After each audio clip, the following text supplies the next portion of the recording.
first and foremost, I want to start off by giving all praises, honor, and glories to Yahweh, Ba'ashem, Yahushai, Ba'ashem, HaKadosh. I want to give double honors to the apostles and the elders of the great millstone who taught us this 100% truth according to the Scriptures to be Yahweh, Ba'ashem, Yahushai. Peace and blessing to the hopeful elect out there, portion of this word through the four corners of the earth with true sincerity. So I always say shalom. So we're back here again to the power and spirit of Yahweh, Yahushai on a Saturday. The younger brothers class, and as the title goes, Daniel 3 and a prayer of Azariah. It's going to be open forum, but I want to go into those specific chapters. Of course, Azariah is mentioned in the book of Daniel 3, right? So we're going to start off with that Daniel 3, and we're going to read pretty much to the point to where they actually start to get, when they get casted into the fire, and I just kind of want to go into, because the prayer of Azariah kind of gives a better insight on kind of what was his mindset when he was within the fire. And that mindset, which of course is many mindsets, that mindset he had is very pivotal because it's a humbling mindset that he has in there, And you even hear a reference for that mindset in Daniel 3 when you read it. So we can start at Daniel 3 and 1. Bob Sean. This is Daniel chapter 3 and verse 1. Where you get it? This is Daniel chapter 3 and verse 1. And it says, Nebuchadnezzar the king made an image of gold, whose height was 80 cubits, and the breadth thereof 6 cubits. He set it up in the plain of Dura, in the province of Babylon. Yeah, so you see Nebuchadnezzar, king of Babylon, he had a golden image, you see. And of course, when we go into this chapter all the time, this is very similar to what Esau's going to do in earth. Esau's got his image that he's trying to establish, and you have to bow down to it. And if you don't bow down to it, there'll be consequences for it. You see, and we have an example right here of 3 men, even Daniel himself too. But in this chapter, example of 3 men, Shadrach, Meshach, and Abednego, which did not bow down to that image. You see, you go ahead though. Daniel 3 and 2. Then Nebuchadnezzar the king sent to gather together the princes, the governors, and the captains, the judges, the treasurers, the counselors, the sheriffs, and all the rulers of the provinces to come to the dedication of the image which Nebuchadnezzar the king has set up. Exactly. So Nebuchadnezzar had everybody, everybody. You have to come pay homage to this image that I built up, this idol, essentially. Everybody, with nobody exempt. Go ahead. Verse 3 says, Then the princes, the governors and captains, the judges, the treasurers, the counselors, the sheriffs, and all the rulers of the provinces were gathered together unto the dedication of the image that Nebuchadnezzar the king had set up. And they stood before the image that Nebuchadnezzar had set up. Then an herald cried aloud, To you it is commanded, O people, nations, and languages, that at what time you hear the sound of the cornet, flute, harp, sackbut, psaltery, dulcimer, and all kinds of music, you shall fall down and worship the golden image that Nebuchadnezzar the king has set up. Yep, just throwing more to the aspect of Nebuchadnezzar and the idol that he's setting up pretty much. And like I said earlier, this is very similar to what Esau's doing today. Esau's trying to set up his idol, and you got to dance to his song, essentially. Scriptures speak about how the prophets are out there, and we've piped unto and you have not danced. You see, and that's the thing with a lot of these people. They're not piping, they're not coming back to the obedience of the scripture, but they are dancing to the theme song of Esau. Essentially, a lot of these niggas out here, the wicked nation, they already really took the seed of spiritual. They already took it, you see. We just finna see a physical manifestation of it, but they've already taken it. You go there, though. Daniel 3 and 6. And whoso falleth not down and worshipeth the same hour, be cast into the midst of a burning fiery furnace. Therefore, at that time, when all the people heard the sound of the cornet, flute, harp, sackbut, and psaltery, and all kinds of music, all the people, the nations, the languages, fell down and worshipped the golden image that Nebuchadnezzar the king has set up. Yep. You see, they submitted. You see, which that's what's going to happen now. 99% of the world is going to submit unto the system that Esau is trying to bring into this earth. And it's going to be a small number that's not going to submit to that system, being the elect. Hey, what Trump say? This is the golden age of America. Exactly.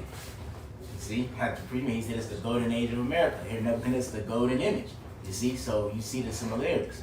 Now, could you pull that Baba Kashab? Because in that chapter, it's going to mention those men, which they was a representation of the elect. They are the elect, but they was a representation for the elect to look back towards and see, like, okay, these men, same situation, same scenario. You know what? They didn't bow down to that image. You see, they stayed and they kept their loyalty to Yahweh. And these were the king's seeds, you know, that descended from King David. When you read that, I believe it's Isaiah the 32nd chapter, if I'm not mistaken. No, it's like the 38th and 39th chapter. As the prophet Isaiah, told King Hezekiah, which King Hezekiah came from the loins and lineage of King David, but he told him that your sons, your seed is going to go into Babylon. And when you read in Daniel the 1st chapter, it goes into, that seed line, okay, of King David that came into Babylon. So Hananiah, Mishael, Azariah, we're about to read, they're part of King David's lineage. So this is the house of David. So the house of David has his mindset of not bowing. Yeah. AKA the elect. But you got it. Okay. This is Romans 11:4. It says, I'm going to read verse 3. It says, Lord, they have killed thy prophets and dig down thine altars, and I am left alone, and they seek my life. But what saith the answer of Yahweh unto him? I have reserved to myself 7,000 men who have not bowed the knee to the image of Baal. Exactly, the Lord has reserved 7,000 men. And if I'm not mistaken, Paul's pretty much quoting what Elijah said, if I'm not mistaken. Yeah. See, because that's what Elijah was saying during the time you had the prophets of Baal out there. He pretty much said the same thing because he was the only prophet against them. But nevertheless, the Lord is saying, like, he had 7,000 that's not going to bow down to the image of Baal. And like the priest mentioned, that's going to be the house of David, which we hope to be parts of the house of David, you see. We hope to be of the house of David because the house of David is part of those first fruits, you see. They're going to be the beginning of the establishment of the kingdom of heaven. And they're not going to bow down to the system that Esau's bringing forth in the earth, same as they haven't bowed down to even prior systems before that, you see. They've always came up against them in the spirit of Yahweh. Now, we're not telling you to sit here, go make a what's it called, protest against the system. We're not saying that. You still got to follow the laws of the land. It's just when it gets to the point where they start to divert you from your path of serving Yahweh, that's when it becomes a problem, you see. Yeah, we see who the house of Saul is too. Yep. These same individuals, these same camps that during the time of the year 2020, when that dragon juice was, being pumped inside of people, we see these particular camps, ISUPK, IUIC, so on and so forth, telling their congregation, okay, clearly, man, go get that dragon juice, keep your job. God don't want you to lose your job. God get a white man in the sign, So the Lord is making it clear. Okay, Malachi the 3rd chapter. Then shall you return and discern between the righteous and the wicked, him that serveth the Most High and him that don't. But who told you to stand stiffly? Who told you during those times to have faith in the Lord? The men here at Great Millstone start with our apostles, man. So Aparatazal would be a part of the house of David. Right, because it is prophesied that the latter days, that the house of David is going to be raised up.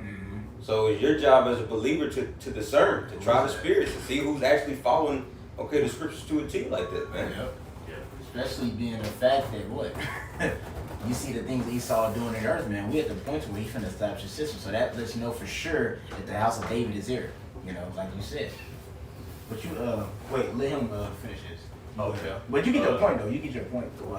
Read the scripture, get your point. Well, I was just going to say that's something that's only reserved for Yahweh Shai, to get everything bowed down into him. That knee bound, it's we often bring it out on the right hand side, how you only even when the angel visited John, he ain't even bow down to him.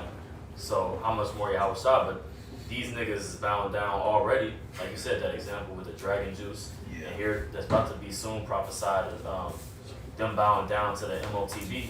Yeah, we ain't even supposed to bow down to angels. Man. So they're bound down to, Creation. to really Satan, man. When you get that word bow in that verse, it goes into bend over. Mm-hmm. And we see that happening with niggas now. Yeah. Niggas in the so-called truth as well. Yeah. That done sold, done got the bag, done bent over, you know what I'm saying? Yeah. It's all aligned, man. To prostrate yourself, like they call it prostrate, like you got the prostration cancer, right? Prostate cancer. Yeah. Pretty much, cutting off your lineage, man.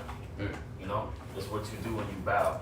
If I may add, I think even I remember Apostle Hartman and they talking about Christmas. On the Christmas tree, one of the first things you have to kind of bow down and put the presents under the tree. So that was kind of heavy. Oh, you have to go down on one knee. Yeah, you have to kneel down. Exactly.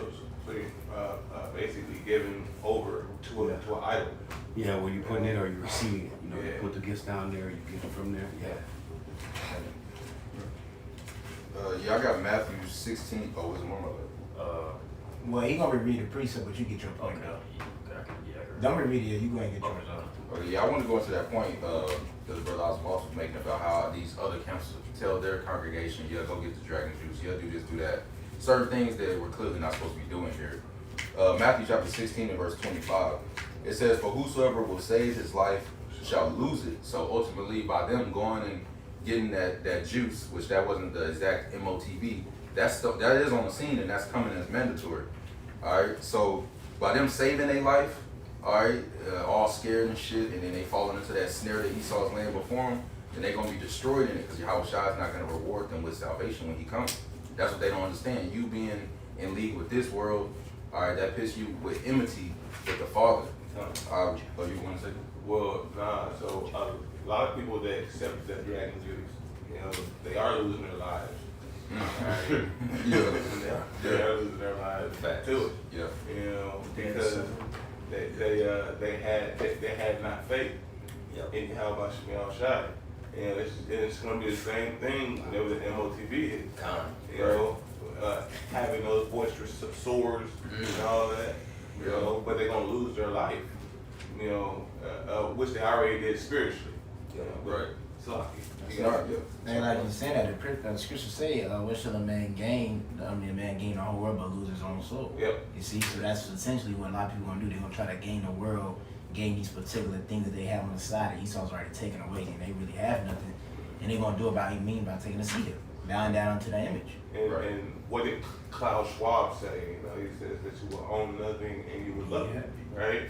So you're gonna lose your life, to be put under captivity. Come on now, make it make sense. I'm gonna finish it off. Matthew 16 and 25.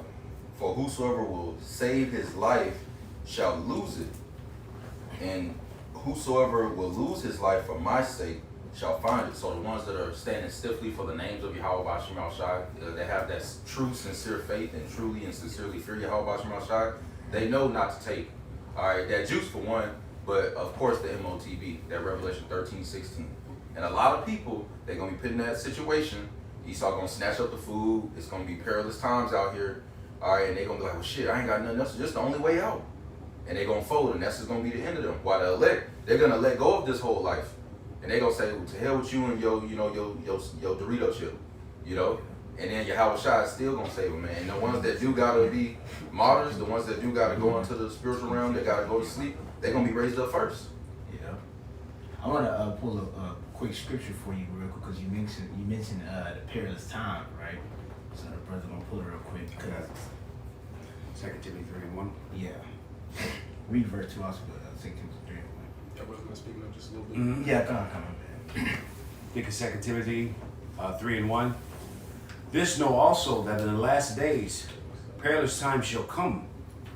For men shall be lovers of themselves, covetous, boasters, proud, blasphemers, disobedient to parents, unthankful, unholy. You see, and all of these are the characteristics of the individuals you're speaking about. You see, because the last time's gonna be perilous times, it's gonna be hard to bear. So what's gonna happen is the type of, I guess you could say, whatever they are, resource, metal or not, is being manifested. And after you've seen during the time of the dragon juice, a lot of people's intentions got manifested. You see, because Esau really didn't threaten too much.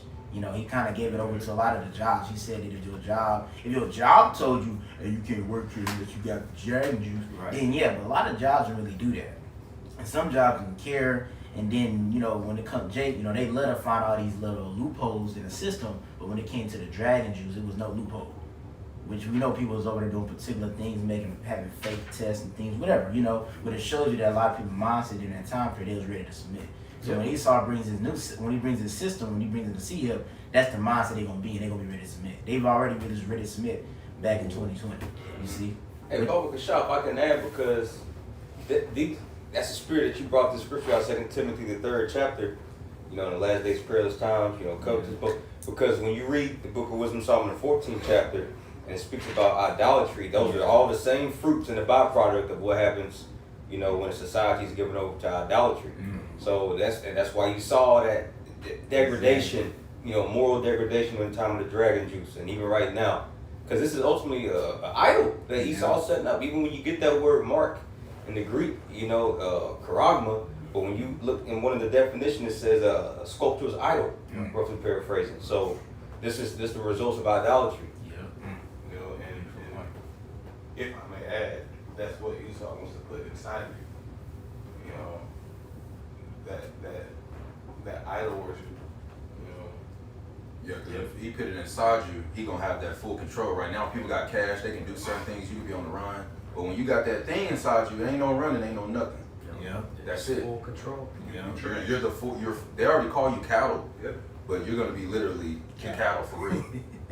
He's gonna be the shepherd. Yeah, that's the left hand side that the Esau is trying to play on. You know, the left hand mimics the right.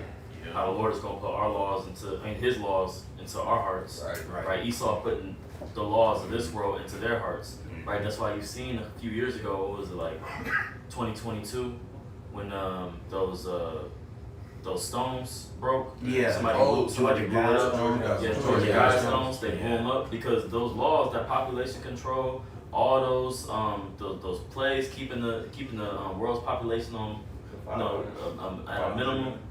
You know, it had a bunch of laws on it. 500 million. He broke them because the new covenant he trying to make is put it in your heart, man. Exactly. You know, just like on the right hand side, the Lord is gonna put, you know, he gonna put this new covenant in us. That's right. That's your thought. That's a beautiful point. Real shit. What is it called? That was it on that though. You go could back jump to back. this. Read that verse again, and we'll jump back to the Daniel 3. Kindness. Precepts. Romans 11:4. But what saith the answer of Yahweh unto him? I have reserved to myself 7,000 men who have not bowed the knee to the image of Baal. Exactly, which is the elect. You know, the 100,000, normal multitude. The Lord has already got them reserved from the foundation of the earth. You know, but they were not going to bow down to the system that Esau was going to bring upon the earth. You see, as we're going into the example in Daniel 3, you know, and then we're going to touch up on the mindset of the individuals that didn't bow down, because the mindset of the elect is going to be the same way, man. When we jump back to the Daniel 3, if nobody had nothing, we jump back to Daniel 3. Oh yeah, so like I'm thinking around guys, like. this is Daniel chapter 3 and verse 6. Verse 6 it says, "And whoso falleth not down and worshipeth shall the same hour be cast into the midst of a burning fiery furnace." Exactly. So it's gonna be punishment. It's gonna be punishment if you don't bow down to this image. And the chapter is going to. Same thing as now. Go ahead. Verse 7. "Therefore, at that time, when all the people heard the sound of the cornet, flute, harp, sackbut, psaltery, and all kinds of music, all the people, the nations, the languages, fell down and worshipped the golden image that Nebuchadnezzar the king had set up. Wherefore at that time certain Chaldeans came near and accused the Jews. They spake and said to the king Nebuchadnezzar, O king, live forever. Thou, O king, hast made a decree that every man that shall hear the sound of the cornet, flute, harp, sackbut, psaltery, and dulcimer." And when you really listen to, like, I'm big into like the dulcimer and the harp. I listen to like a lot of, bro, it's beautiful. It's a beautiful melody. So like this reason why scriptures has that recorded, because this is a very melodious, harmonious tune. So it's like, you know, people by nature, you know, we're attracted to, you know, beautiful music. And that's exactly how Esau's packaging this whole system. It's just beautiful. It's captivating. Yeah. You know, music inspires people, so people are inspired, you know, by this bullshit that Esau is just playing, singing to them. Can I get something? Yeah. Backing that up? Yeah, you got it. No, that's a you know a good point. This is Nahum 3 and 4. All right, it says, "Because of the multitude of the whoredoms of the well-favored harlot, the mistress of witchcrafts, that selleth nations through her whoredoms and families through her witchcraft. You know, and going into like what we're talking about in Daniel 3, you know, it's a whole presentation that he's putting on. Yeah. You know, and it's basically to enchant, you know, and basically cast a spell, you know, upon all the subject of his kingdom, you know, and to make them bow down. And that's what we see America doing through its music, through its media, right? Through this whole society that's built off of lust and you know, envy, right? Things we went into in 2 Timothy 3, you know, but it just goes to show you, even back then, they understood the power of, you know, music, the power of these particular things. It's a universal language. Yeah. But I just want to get that. Hey, And that's why it says that there's no enchantment against Jacob. yeah. You know, because everybody else is caught with this lullaby, you know, and being put to sleep. We got the new song. Yeah, we got the new song, so we're awake and moving, you know. Just to say. Hey, that's in Matthew 24, you know, speaks about how if it was possible, you could see the elect. So very well, this music, you know, this stuff that Esau's pushing forth, even in this time period, it wasn't able to captivate the elect. The elect wasn't all wooed by it. You see, they wasn't enchanted from it. I don't know if y'all ever seen the clips of Michael Jackson when he's in the studio Mhm. and he's got the live musicians and the people are actually with the instruments and stuff like that. Mhm. And he's like, no, that's not it. Like he's looking for a particular sound. Yeah. You know what I'm saying? That's not and that was like the banger, the hit. Yeah. You know what I'm saying? But it had to be just right. But that's the new song for us. It's just right. Versus everybody else in the world, they're just going with any melody, any soundtrack or whatever that it just gets their flesh going. Yeah. And that's how it's shot. And we are the instruments. We're the you know, we're the band. Yeah. You know, each brother playing his own, playing his part of the melody, man. But Yahweh Shai is the one, you know, composing, orchestrating. That's right. You know? The maestro. Yeah. It's that's that one band, one sound. Yeah. Well, like Drumline. like you said, you used the word composing, right? And you look at the composer, Yeah. just like when we was in the wilderness, like to stay on beat, you know, per se, you had to look at that serpent that was being lifted up. Yeah. If you want to stay on beat, you got to look at the composer, because he might, you know, switch things. I don't know if y'all brothers ever played. How you slow it down? Yeah. You know, he might do that, just like he might practice a total different way, and the performance come, and then he slows it just up a little bit to make it more dramatic. You Yeah. know, so you just gotta pay attention. Yeah. That's what y'all watching y'all shot doing right now. Like the Lord is code on how He created us. Even when you look at the body, it's like we have eardrums, we got windpipes, we got vocal cords. We literally are instruments, man, for y'all watching our shit. I got one. This is going to Aaron and the choir Yeah. in the temple, but this is the book of Sirach, chapter 50, and verse 16. Because the priests were doing the same thing here in these times, 144,000 ordained prophets. All right, the priests after the order of Melchizedek, as we're singing this new song, so you can tie that in spiritually. This is Sirach 50 and verse 16. Then shouted the sons of Aaron and sounded the silver trumpets and made a great noise to be heard for a remembrance before the Most High. Then all the people together hasted and fell down to the earth. And who's doing that now? The elect. Those that's hearing this new song, okay, they're able to receive it, believe it. All right, it says, then all the people together hasted and fell down to the earth upon their faces to worship the Lord power, Alashaya, the Most High. The singers also sang praises. And who's the singers? Revelation 4:10. It says the singers also sang praises with their voices, with great variety of sounds. Because like the priest was just talking about, every brother got their own sound, but it's one band, one sound. You know, you got different instruments. Some brother may be the trumpet, more outspoken. Another brother may be the bass, keeping that tempo. Another brother may be, you know? Yep. And it says, the singers also sang praises with their voices, with great variety of sounds was their made sweet melody. See? And you read that account in 1 Kings 8, you know, the dedication of Solomon's temple, you know, go into how the sons of Aaron, and, you know, they were playing, they were singing, and they literally summoned the presence of Yahweh Bashmal Shai. And that's what's happening now. Isaiah 19 chapter, as we do sacrifice and oblation in the midst of the spiritual Egypt. Okay, we're literally summoning the presence of Yahweh Shai to come back and fuck this place up, man, deliver us. That's the extent of this new song. While everybody else is dancing to the devil's tune, man. Yeah. You know? You said Chronicles 5th chapter, correct? Sirach 50.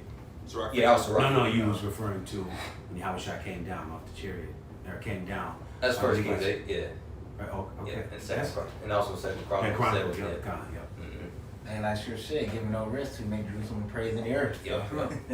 But if we ain't got no more precepts or points, we jump into the Daniel though. Okay. Daniel 3 and 10, it says, Thou, O king, hast made a decree that every man that shall hear the sound of the cornet, flute, harp, sackbut, psaltery, and dulcimer, and all kinds of music, shall fall down and worship the golden image. And whoso falleth not down and worshipeth, that he should be cast into the midst of a burning fiery furnace. There are certain Jews whom thou hast set over the affairs of the province of Babylon, Shadrach, Meshach, and Abednego. These men, O king, have not regarded thee. They serve not thy gods, nor worship the golden image which thou hast set up. You see, so in this time, this was like that for their form of like the persecution, you know. They was like, didn't you say they got to bow down to that song? You get your top guys over here, you know, they don't have no regard for it, you see. You know, it's like the sense of like the persecution. They was blaming that they not bowing down, man. You know, that's what they're gonna do, they're gonna do to the prophets here today. You see, when all these particular things happen, it's gonna be a group of men. They're gonna be like, it's y'all fault, man. Yeah. Y'all don't take a seat here, y'all don't do nothing. You know, so that was in their sense, that was like a persecution. Look, you know, wasn't too crazy, but it was like, you know, hey, see, these guys not doing it. Accusation. Yep. You keep going though. Daniel 3 and 13. Then Nebuchadnezzar, in his rage and fury, commanded to bring Shadrach, Meshach, and Abednego. Then they brought these men before the king. Nebuchadnezzar, and what did Yahushua tell us in Matthew 24th chapter? He says, you shall be given up unto kings and, you know, to go give a testimony for my name's sake. Take no thought. What'd you say? Daniel 3 and 14 says, Then Nebuchadnezzar spake and said unto them, It is true, O Shadrach, Meshach, and Abednego. It says, let me start verse 14, so like it. Nebuchadnezzar spake and said unto them, Is it true, O Shadrach, Meshach, and Abednego? Do not you serve my gods, nor worship the golden image which I have set up? Now, if you be ready, that at what time you hear the sound of the cornet, flute, harp, sackbut, psaltery, and dulcimer, and all kinds of music, you fall down and worship the image which I have made, well. But if you worship not, you shall be cast the same hour into the midst of a burning fiery furnace. And who is that God that shall deliver you out of my hands? Exactly. So Nebuchadnezzar brought him before him. So he said, I want to see it from my own side. I want to see it with my own eyes, you know.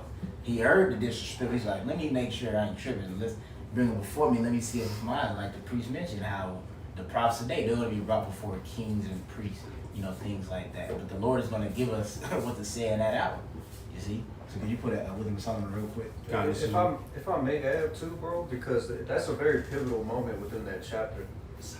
Because that's like the last opportunity for them to make. That's the final decision. That's the ultimate decision, ultimately.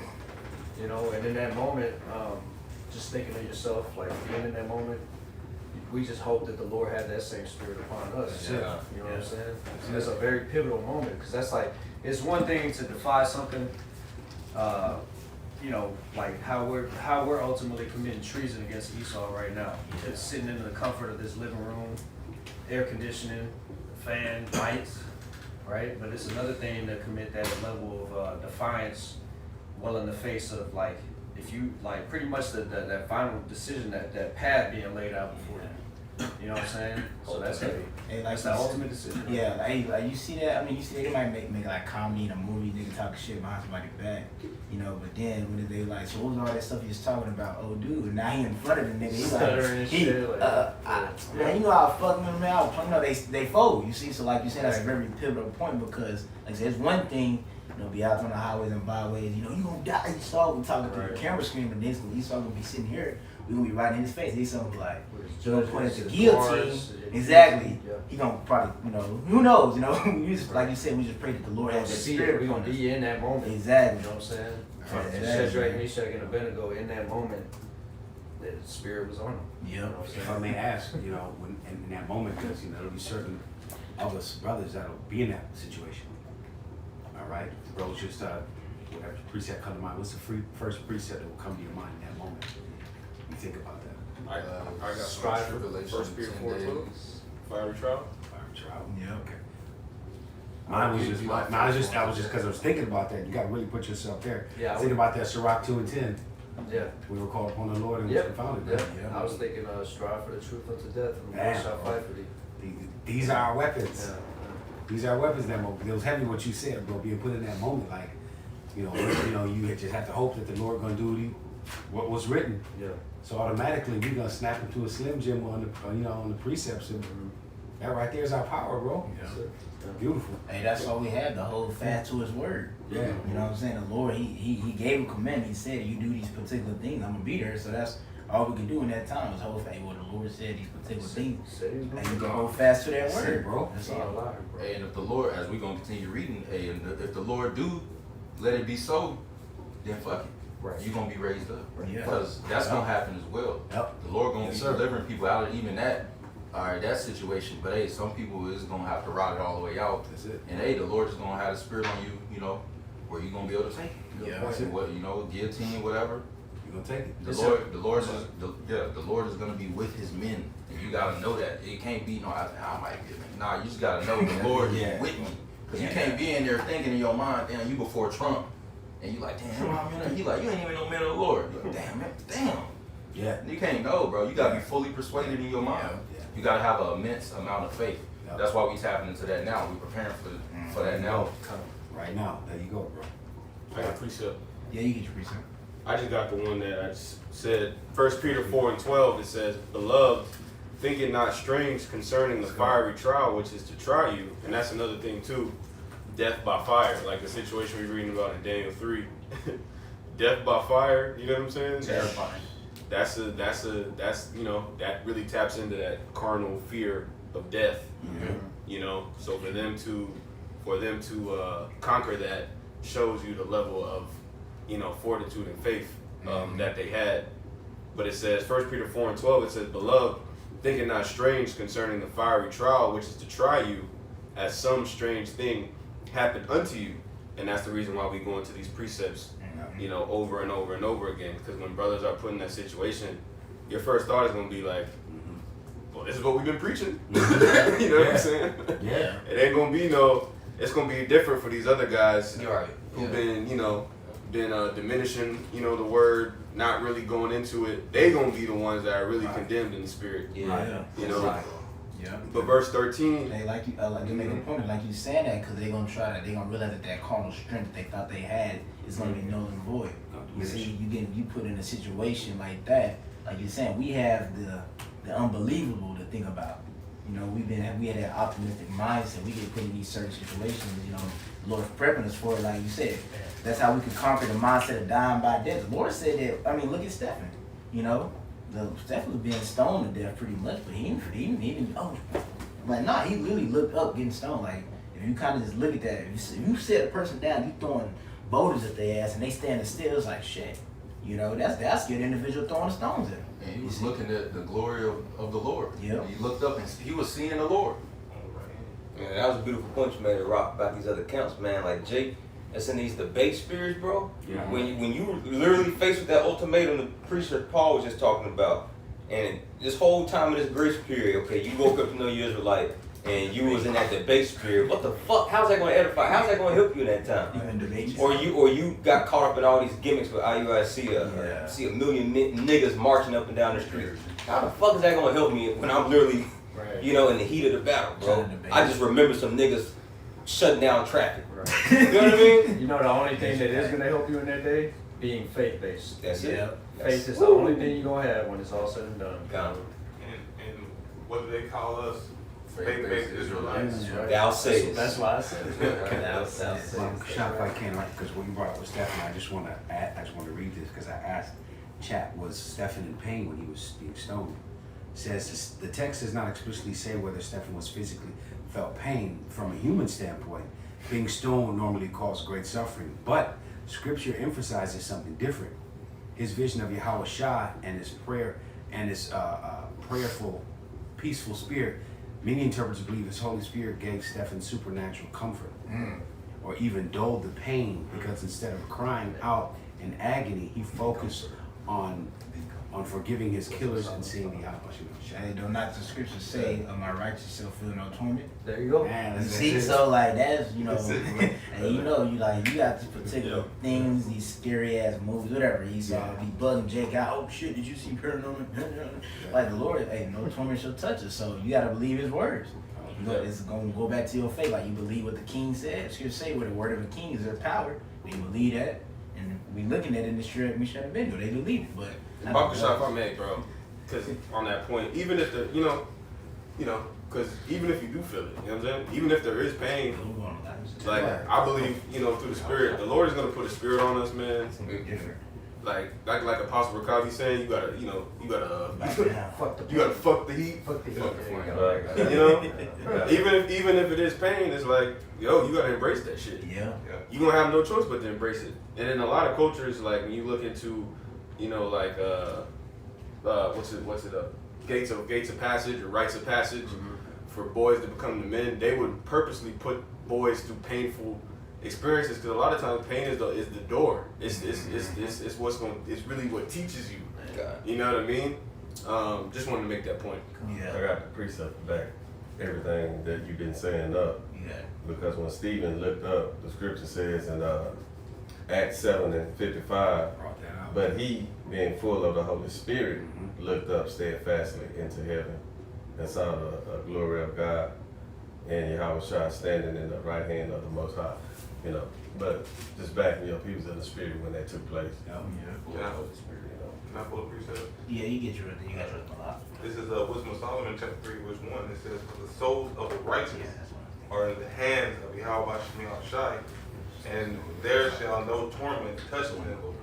It says, "In the sight of the unwise, they seem to die, and their departure is taken for misery." Exactly. So, but in the hands of Yahweh Shai, which, you know, we are steadfast in, you know, especially during that period of time that we're going through those pains. You know, Yahweh Shai isn't going to allow, you know, the world to get a leg up on us. Yeah. All right.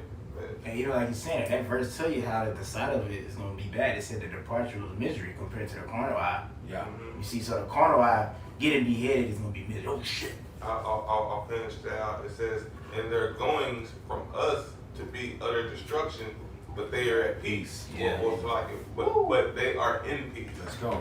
We're going to be in the peace of Yahweh Shai because of His mercy. Yeah. All right, He's going to give us peace to go through it, and call Yahweh Shai.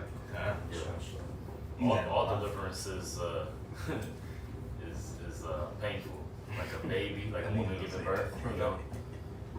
The baby and the woman is crying. But this is but it's one of the most beautiful acts. Like, you know, you see them afterwards crying and shit. Yeah. Father coming in like, dude. But like you know, like as a young woman's mind looking at that would be like, I never want to give birth. That's her biggest fear. You know, it's like, damn, I have to go through that. So, but like that's these other nations looking at us like, damn, I would never want to go through that. But they don't know our end is peace. You know, they don't know our end is kingship, rulership. That baby is the peace of the world, which of course is Yahweh Shah coming. You know, but also our deliverance as well. Hey, but you gonna say something? Yeah, like I won't get, but Hebrews 12:2, looking unto Yahweh Shah, the author and finisher of our faith, who for the joy set before him endured the cross, despising the shame, and is now set down at the right hand of Yahweh.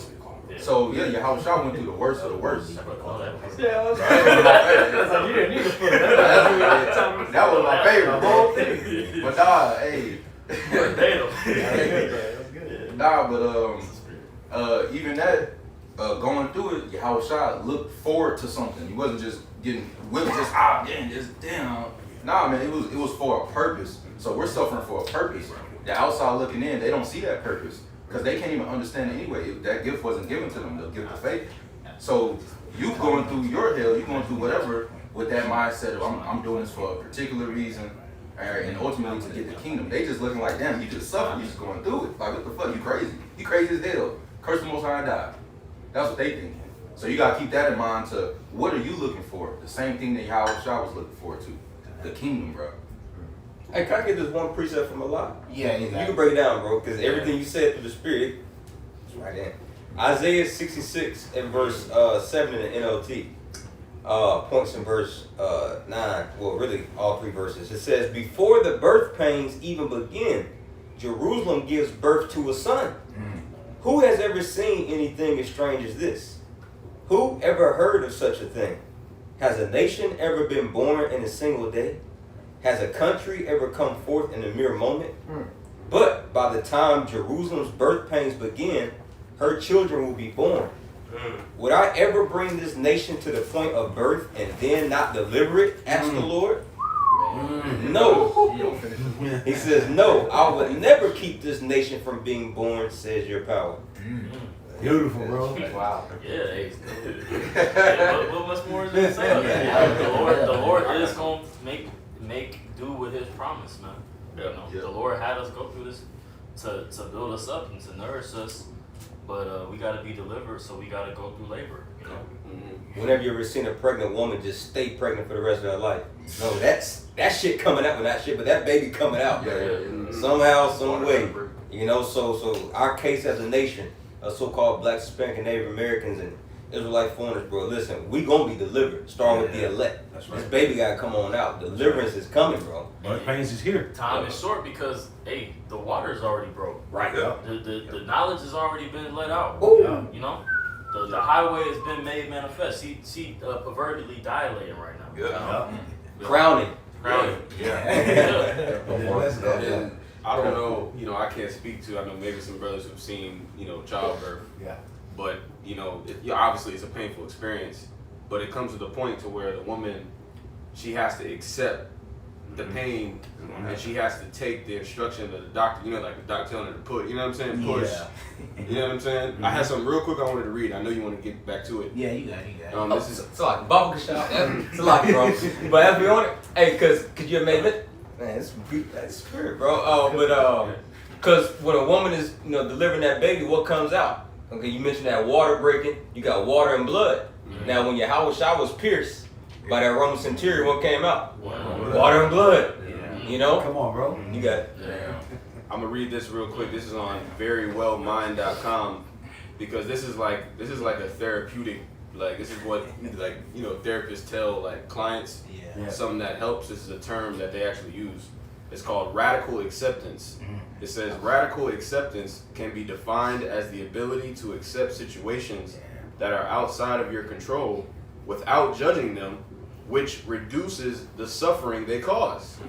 By accepting things for what they are, you can acknowledge your emotions without denying, avoiding, or ignoring the situation. It can be an extremely effective way to process your emotions and manage difficult experiences. So radical acceptance, you know, and that's what we're gonna have to do. Not only are we gonna accept it, but like we read in 1 Peter 4, we're gonna rejoice. You know, so I just want to bring that up. And like you said, that's what it says in Micah. I will bear the indignation of the Lord until He plead my cause. You see, so like I said, accepting it. That's what Yahushua did. He accepted it, and He sat down at the right side of the Father. So how much more His followers? It's like I was going to add. It's like Marcus Aurelius, I believe, said it. We suffer more often in imagination than in reality. You know what I'm saying? It's like a carnal example is like when you go, brothers that have tattoos. I know it's going off, but you know, when you go and get your first tattoo, you're like, fuck, like you don't know how it's gonna feel, so on and so forth. But then once you actually start going through, you're like, fuck, you talking to the dude. It's just like, you don't even, but it was the fear in your mind that caused you to have that state of how do I want to say, like just being afraid of it. Just that weight. Just to add to, just real quick, you know, you brought up birth. If I may add just real quick, for those of you who had, I know you watch your, you know, child. Yeah, I watched it. And I've seen all three of mine born, and bro, I will tell you, we know these women, known them for years, but in the moment, they're dilating, and to the point where the doctor comes in, all right, it's time to deliver, bro, it's something that comes over them, you see it. Me and being this truth, now I understand, man, that's the Lord. To look on their face, man, bro, that's just like, they got accomplished. yeah, it's like, it's almost like they're unrecognizable in that moment. It truly is, man. It's just something where they're just like, it's just automatic. And it's just, they're locked in. It's like the Lord at that point is just taking over their whole spirit, bro. You can see it in their face. I've been in awe just watching them, just watching them like, man, wow. So yeah, it's heavy. It's heavy you mention that because it's like, when you think about the whole process, they're being told, they know they're going to have a baby. It's because we know the Lord coming. They got that whole 9 months to pretty much think about it. Then they get there, you're dilating, and then it's not as quick because, you get the contractions, they get shorter. Now you got to get ready because that's what happens. And they, like you said, they lock in. They snap in, bro. They lock in and they push it. 1, 2, 3, push. They can't even get it ready from that shit. Man, bro, but they just like, I'm doing it. Their whole face is like, I'm doing it. Yep. There ain't no like, I gotta do it. It's a beautiful sight, bro. And you see them. Now I was gonna say, you see them go even harder when they tell the. I noticed when the doctor will be like, we see the baby head.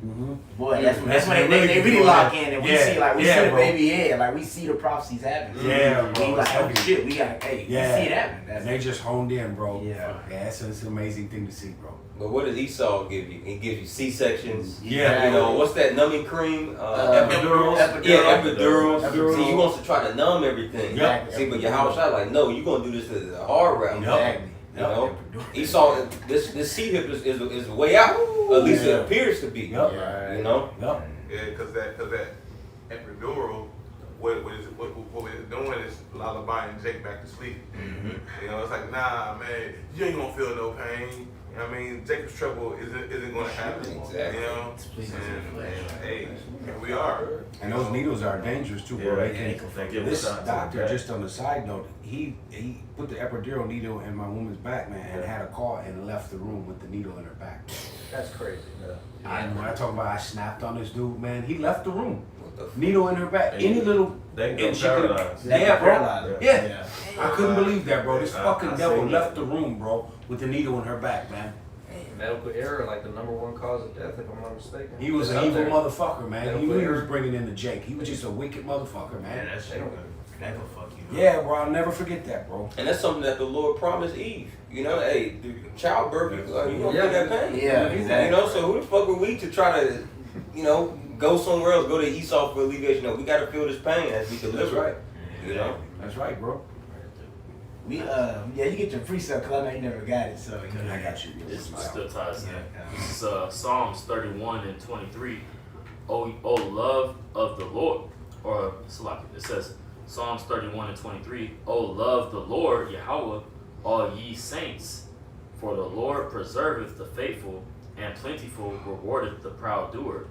Be of good courage, and he shall strengthen your heart.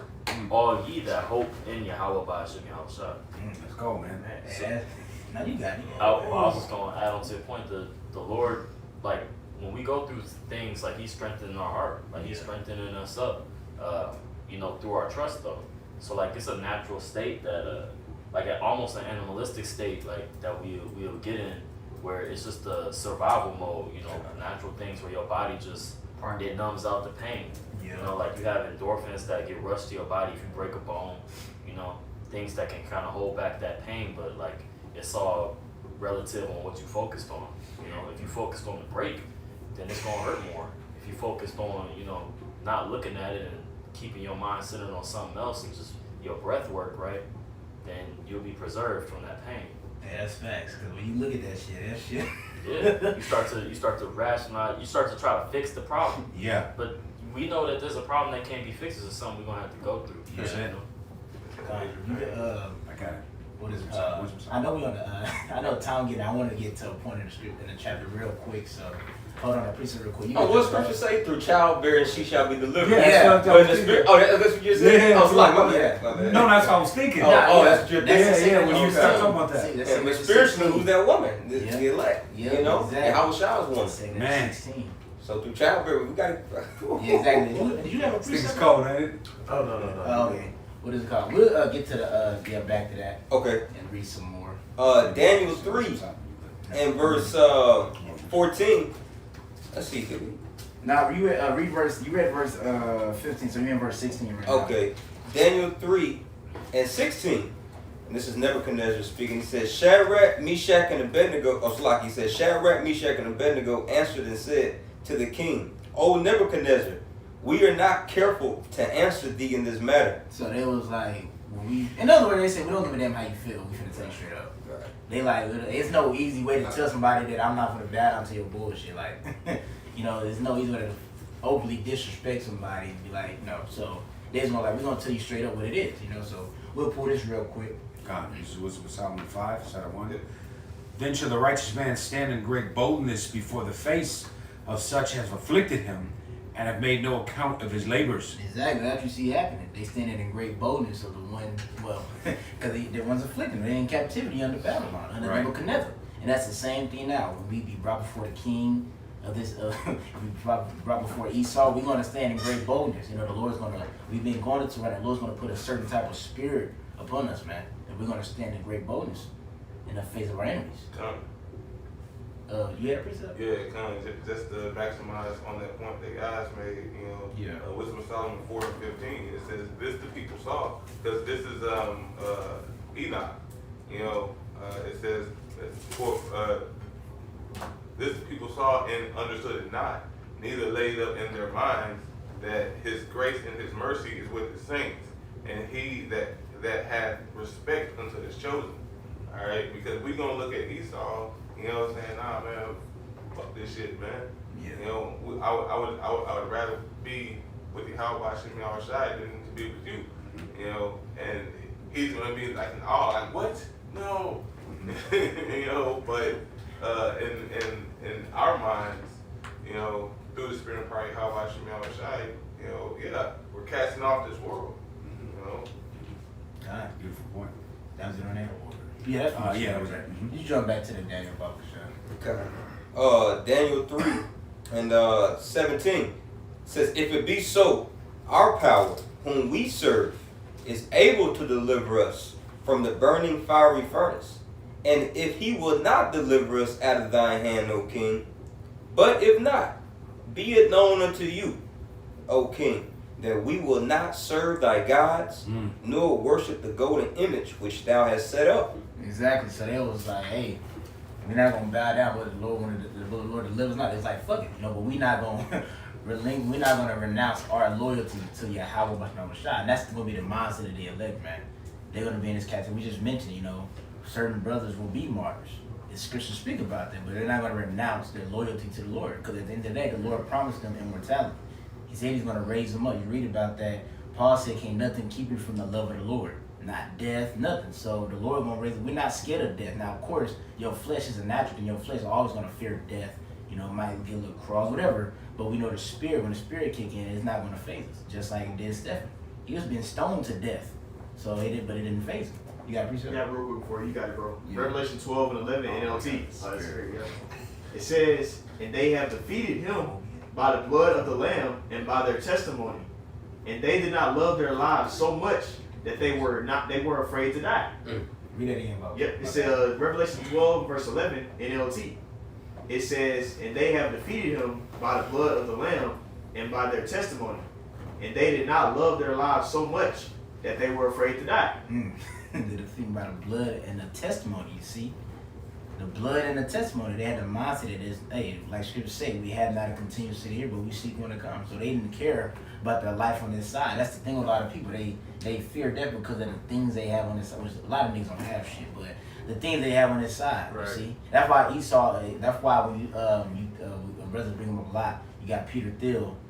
What's the main thing a lot of these Edomites talk about when it comes to AI? Where they're amazed at the aspect of pretty much being able to access a point of life where they would be immortal. Transhumanism. You see why? Because Esau don't want to die because he has a lot of particular things. He knows Esau does understand reincarnation, but he'd rather just not fucking die. He'd rather just still be alive and still be able to do what he want to do. And that tells you right there how the mindset of a lot of people is afraid of death, but we're not afraid of death. Yahweh shall conquer. Yahweh shall conquer death. If we fall in the same footsteps, we're going to conquer death too, man. You see? And well, that's Sirach, I believe the 40th or 41st chapter says the remembrance is death. The remembrance of death is bitter to him that has riches. Yeah. You know, so, and that's why King Solomon said, vanity of vanity, all is vanity. It's like, what's the point of having all this? I'm gonna still die. You know, so Esau wants what we have. We're gonna have the riches, the honor, everything, plus immortality. So we're gonna be able to enjoy all that forever. Exactly. And that's also in that Wisdom of Solomon chapter 2. You know, because they count their lives to be they wanted to live forever. You know, because they had so much riches. You know, just to say. Talking about the wicked. Yeah, the wicked. Okay. You keep going into Daniel. Daniel 3 and 19. Then was Nebuchadnezzar full of fury, and the form of his visage was changed against Shadrach, Meshach, and Abednego. Exactly. So his facial expression changed at that one. You see, he had an exact reaction to that. No telling how they said it to him. You know, this is not. I don't go through like this is word for word what they said. They said it like this. They was yelling. We don't know exactly how they said it, but we do know that they said we ain't gonna answer you carefully. You see, you go ahead. Because you got to feel like, you know, put yourself in Yeah, Nebuchadnezzar's shoes. Because he had them up in a very high, prominent position. Exactly. You know, like I said earlier, you know, they were set over the affairs of his province. So Yeah. that was like treason times 10. Because, like, man, I trusted you. Yeah. Like, you know, this is what you, this the thanks I get. So he says, then was Nebuchadnezzar full of fury, and the form of his visage was changed against Shadrach, Meshach, and Abednego. Therefore he spake and commanded that they should heat the furnace 7 times more than it wont to be heated. So they turned it up. He turned it up a lot. Said 7 times more. He turned it up a lot, man. A lot. Not a little bit, a lot. That's how mad he was. And like the priest mentioned earlier, you know, dying by fire is not a light thing. Now being put in the fire like that fucks with the flesh. Cause you gotta think about a lot of motherfuckers. Some people survive being burned. Yep. And they just be looking fucked. They just fucked up. It's like, damn, you see the before, then after they got burned. Missed it. All the extra like ears and nose, that shit gone. Fire took that. Their eyelids probably gone. No face or none of that. So you can imagine the agony they was when they was in the fire, man, and then dying from this shit, man. You see? That's why the Lord got the second death by the way of fire. Yeah. Yeah, because you burn and you suffocate at the same time. Exactly. So it's like you losing air, you just gasping for it, and that fire is going down your insides of your body, that smoke, It's burning your lungs inside out too. It's burning you inside out, so you're gasping for air. You know, that's why it says the tongues is gonna be Melting in their mouth. Yeah, melting in their mouth and their eyes. While you're on their feet. And you have neurons in you have more, I believe, nerves in your eyes and in your tongue than any part of your body, because it's like the most two. You know, without those, you kind of you're through. You know. Yeah, So like it's got like those are very like intricate body parts. So yeah, it's a terrible way to go out. Exactly. I got one. You go ahead. Close it out on yours. Okay, this is Sirach 27 and 5.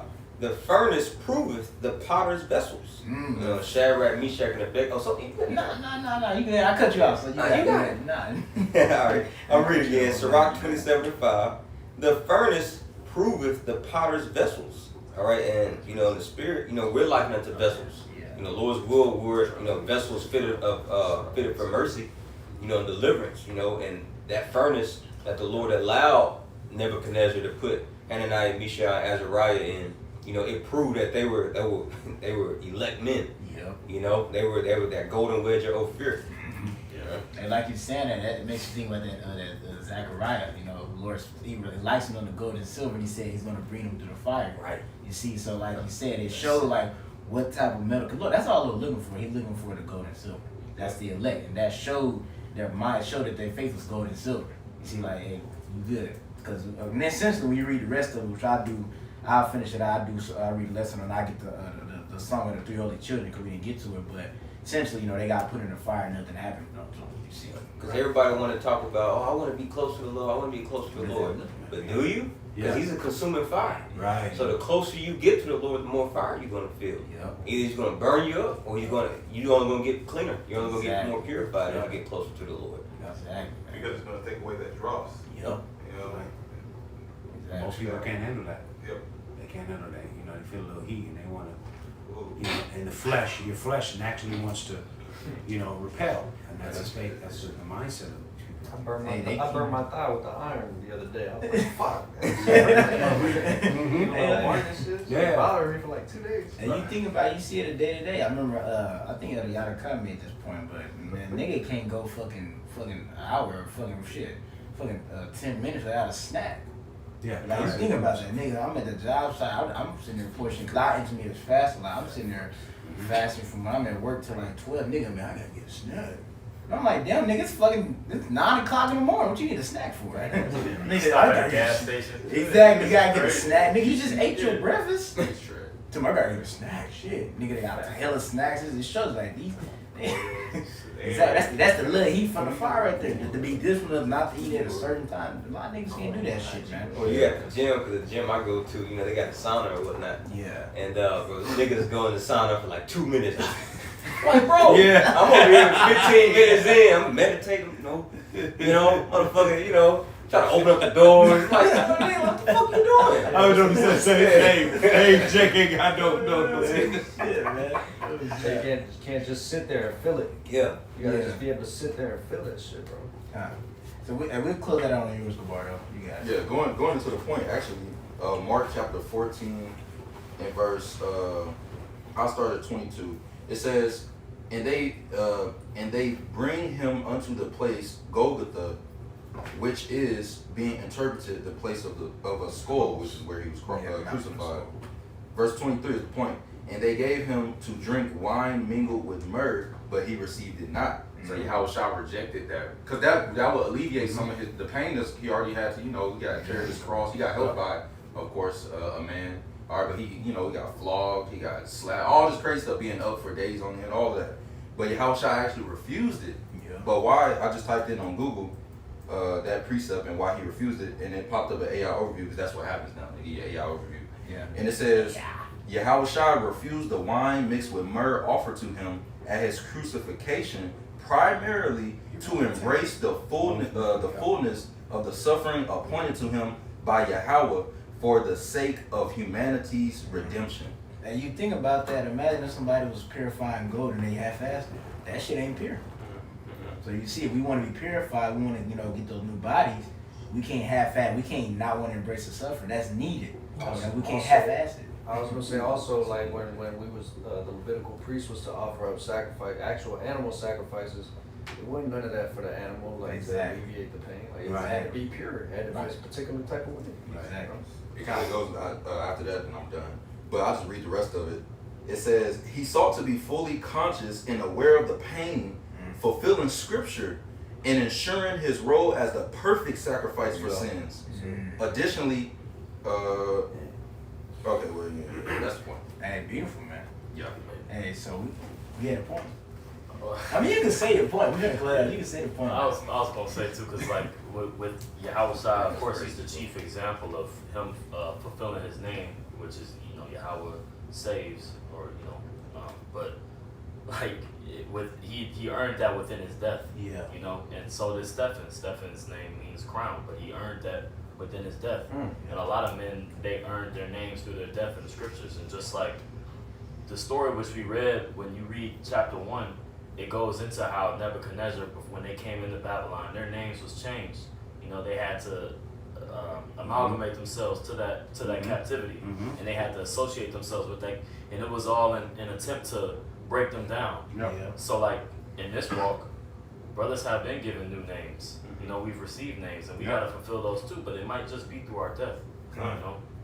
So your name can't mean strong, and then you go out like a whole ass nigga. Right? And you be weak as fuck. Yeah, your name can't be meek or humble, and we think that we deserve a higher like spiritual power at a time we don't get it. Yeah. So it's like the name you've been given is for a reason. It's given in the spirit.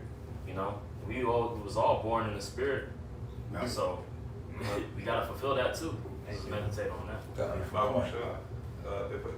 may say, because the name that you're given, you know, your name isn't living up to you. You're living up to your name. Right. You know. Yeah. So like, and then on top of that, your name was given by the presbyteries, by the elders. The elders didn't just open the book, point a finger, and like, yeah, I'll just name them that.